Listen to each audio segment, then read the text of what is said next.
Em nome do Pai, do Filho e do Espírito Santo. Amém. Louvado seja nosso Senhor Jesus Cristo e para sempre seja louvado. Obrigada, Senhor meu Deus, por mais este dia de encontro, mais esse dia de aprofundamento na Tua Palavra. Como é bom, como é maravilhoso, Senhor.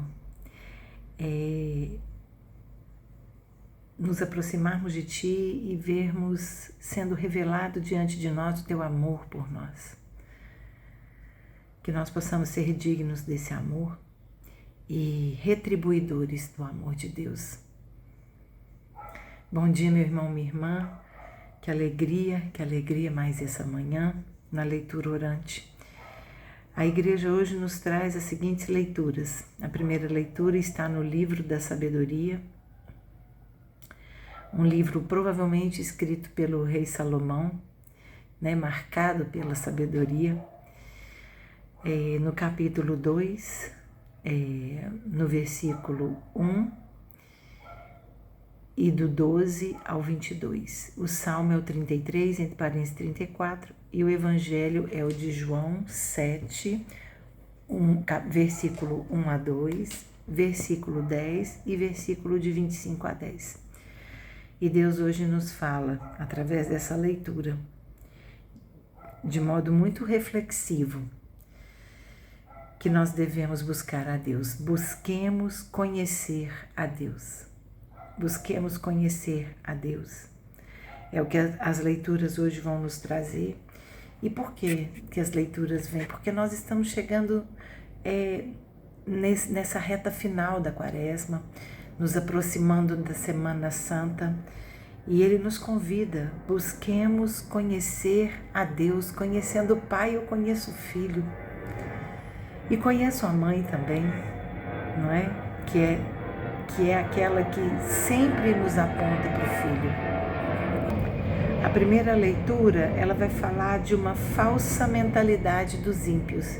Os ímpios aqui daquela época eram aqueles judeus que abandonaram a fé, que já não tinham mais o vínculo com as Escrituras e não tinham o vínculo com Deus.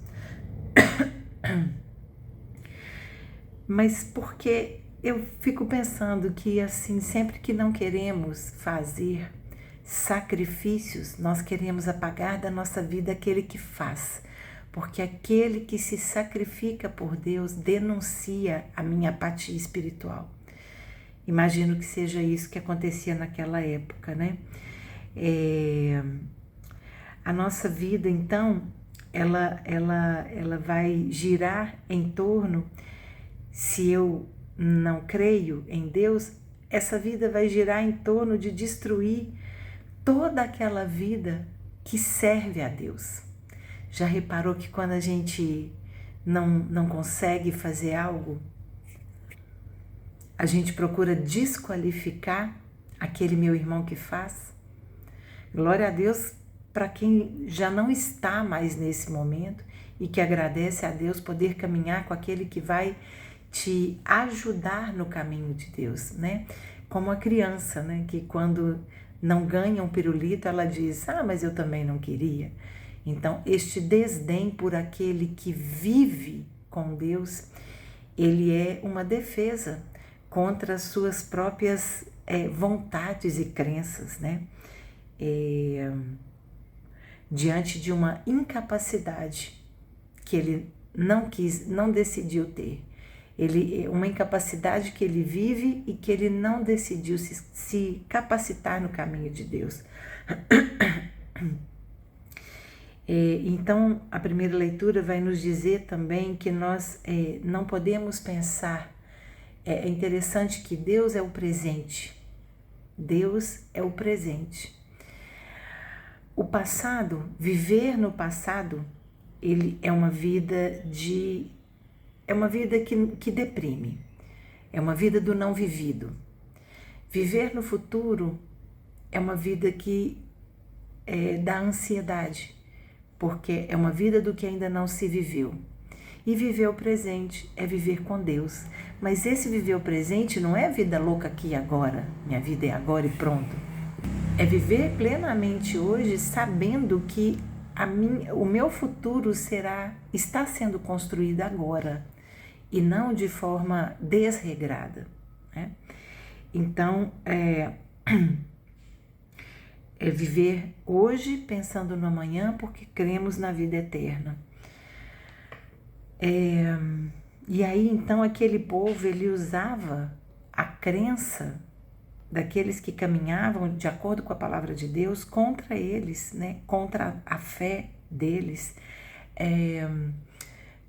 tripudiando, desmerecendo, desqualificando. Quantas vezes somos chamados de doidas, exagerada, não é? Tá meio muito esse negócio da igreja, não tá não?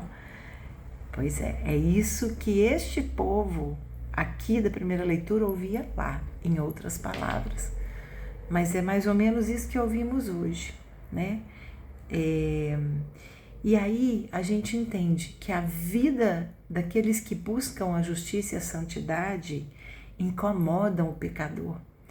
E isso nós podemos olhar para a nossa vida mesmo, olhar lá para trás e ver como a vida daquele que buscava a Deus antes nos incomodava.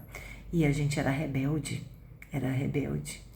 E chamava de carola, chamava de papa-hóstia, né? Essa era uma expressão usada na nossa época, né? Como que a vida do sacerdote era zombada. Os próprios ensinamentos da verdadeira missa, por exemplo, não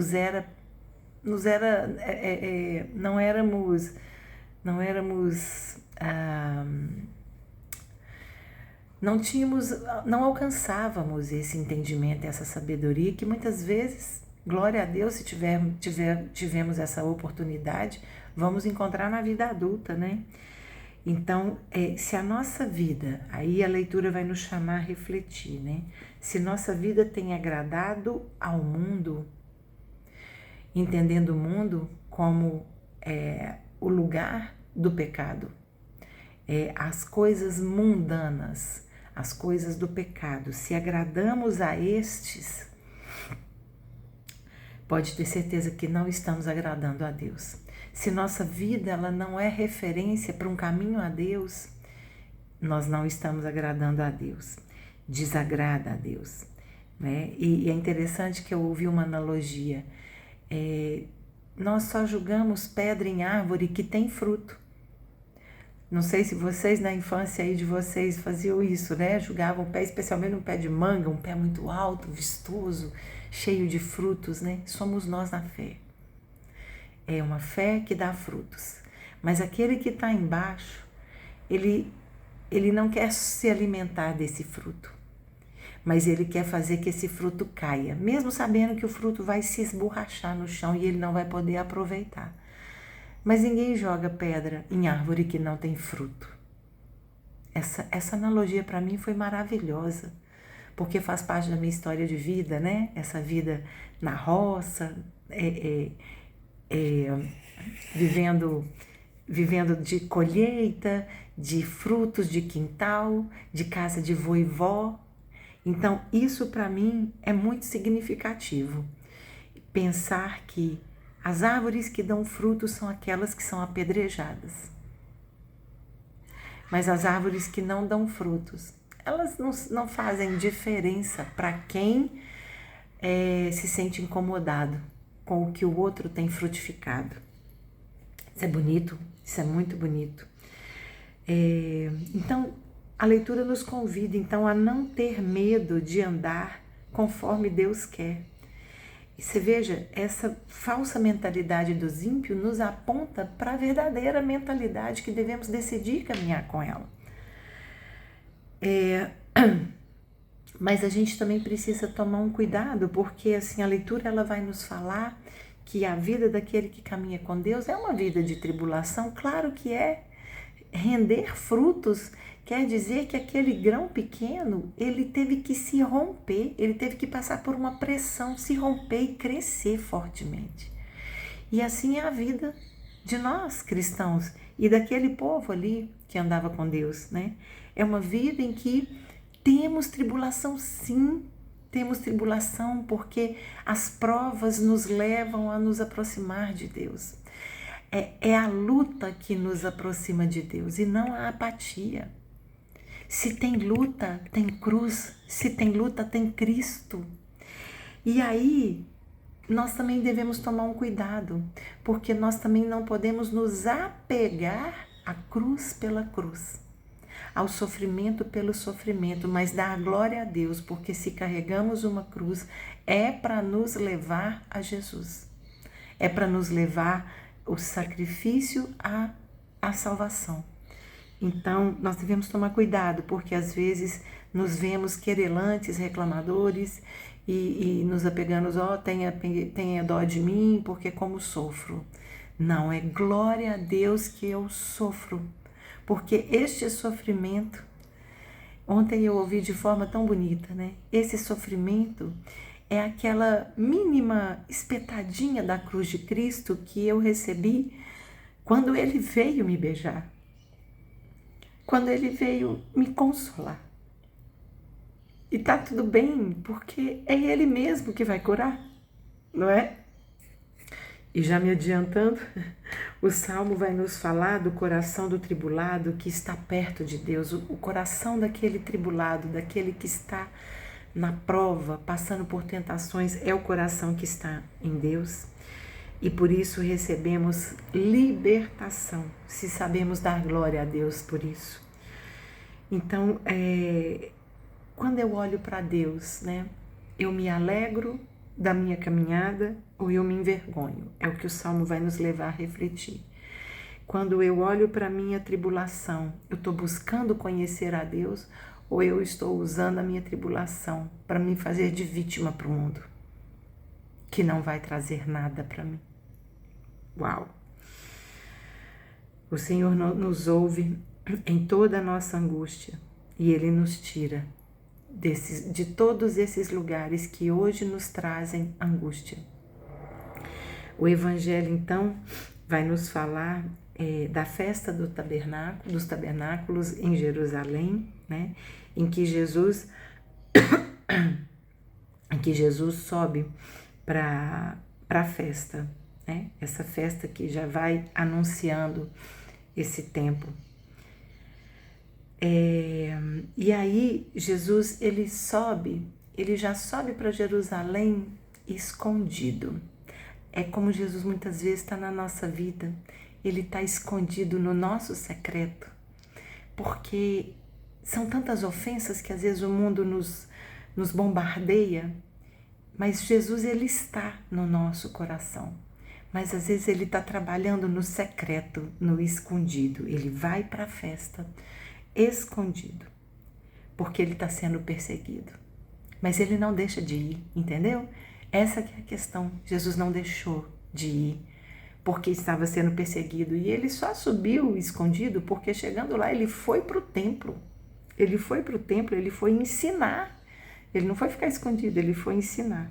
E Ele diz: vós que conheceis e sabeis de onde eu sou.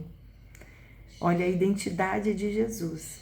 Veja, ali ele subiu escondido por ser quem ele era, mas ele chega no templo e ele anuncia: vós sabeis quem eu sou. Nossa, que a ousadia de Deus nos alcance. E então tentavam prendê-lo. Naquele momento ali, né? Ele estava assim sendo perseguido e tentavam prendê-lo. E esse evangelho ele me tocou muito no coração, que nós devemos buscar abandonar nossa ignorância, de não querer saber quem é Jesus, de não querer conhecê-lo, né? Abandonemos a ignorância, o véu, as escamas dos olhos de não querer ver quem é Jesus. Como São Paulo um dia, Jesus faz cair as escamas para que São Paulo veja quem era Jesus, que nós possamos ver quem é Jesus, aquele que nas dificuldades nós podemos louvar e nos apegar a Ele e clamar a Ele a bênção, a glória, podemos clamar a Ele nossa salvação. Então, as leituras de hoje vão nos dizer: busquemos conhecer a Deus. Esse Deus que nos habita, Ele quer crescer, Ele quer crescer. Para isso nós temos que diminuir esse nosso olhar egoísta para crescermos no olhar caridoso de Deus. Glória a Deus, que palavra bonita. Louvado seja nosso Senhor Jesus Cristo e para sempre seja louvado. Em nome do Pai, do Filho e do Espírito Santo. Amém. Nossa Senhora de Lourdes, rogai por nós.